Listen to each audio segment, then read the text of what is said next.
Hi, and thank you for joining me for this week's Wisdom Rain series. My name is Daniel Leahy. I would like to start this segment with a question for you. I realize that this pandemic, which the whole world is experiencing, we have very few occasions to be outside of our homes and having interactions with other people in public settings.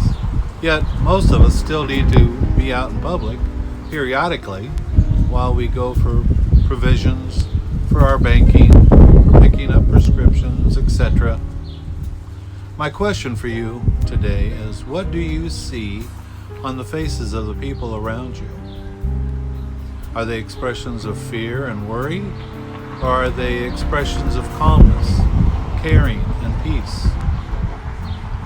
Pippi and I together have proclaimed that we desire to express love rather than fear. Just the other day, we made a huge provisions list for ourselves and for our fur babies so that we could be systematic in our approach while getting what we need from the stores to sustain us, hopefully for the next 3 weeks. We want to minimize our interactions with our surroundings for all of the obvious current health reasons. Yet while we were out, even while looking over our face masks, we still desired to be cordial and kind to the people we meet. And while we're on this topic, I would like to give a huge shout out to all of the different industries and their workers, whether it be in management or the boots on the ground personnel.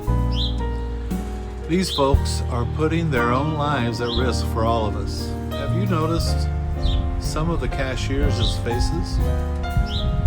Some are so filled with fear, anxiety, and worry, looking at each other with concern. Perhaps this stems from an internal conversation they are having. I don't know. Think so.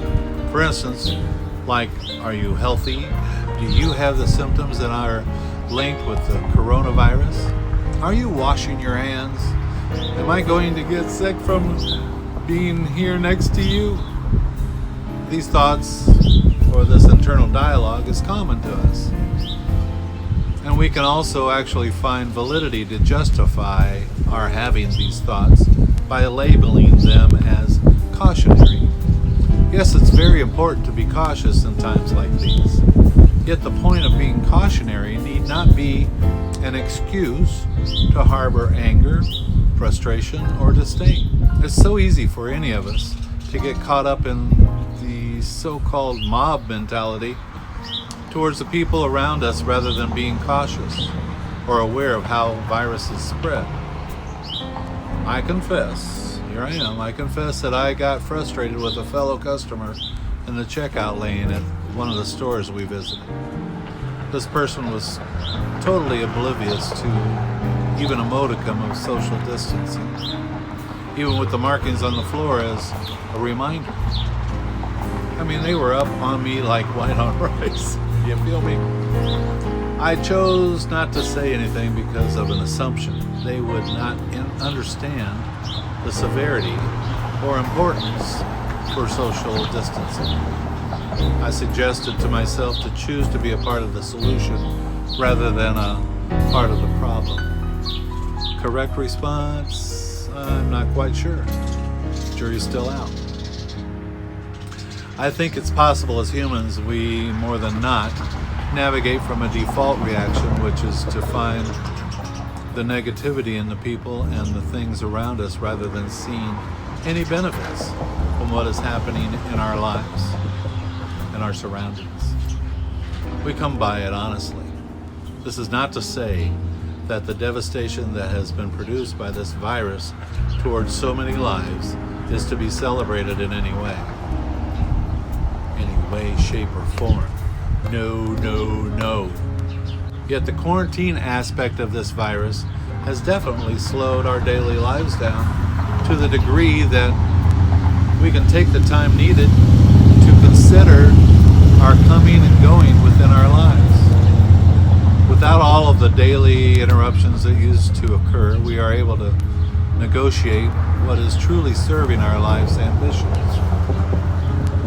To take ourselves off of autopilot for a moment so that we can recalibrate or course correct our internal GPS systems. A dear friend of mine shared a post today where he used the analogy, say that you get to choose a food color that will best depict or describe the persona you desire to share with those around you. And let's say that the people around you are a clear glass of water. Hope you've seen this before. Have you ever seen when you put a drop of food coloring in a glass of clear water? The glass of clear water will turn to the color of the food coloring, right?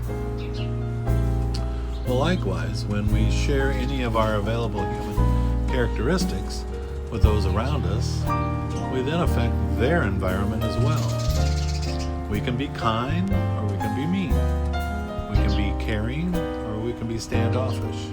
We can display and share an assortment of different emotions which will affect those around us.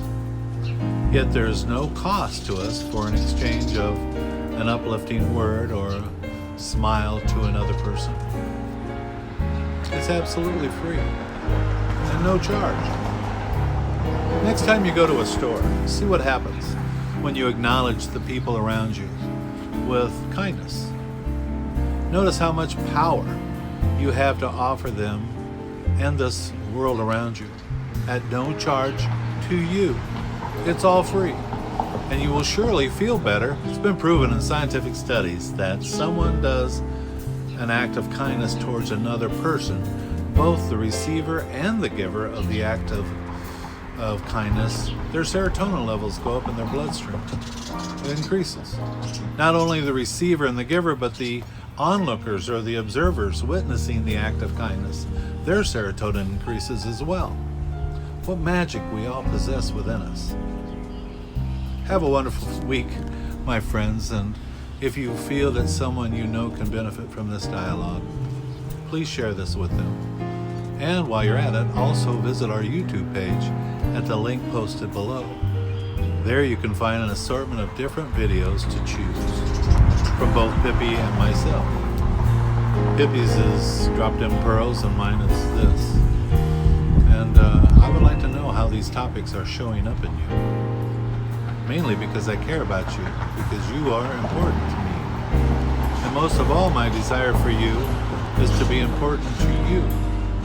To see yourself as the magnificence that you truly are. This is Daniel Leahy saying bye for now.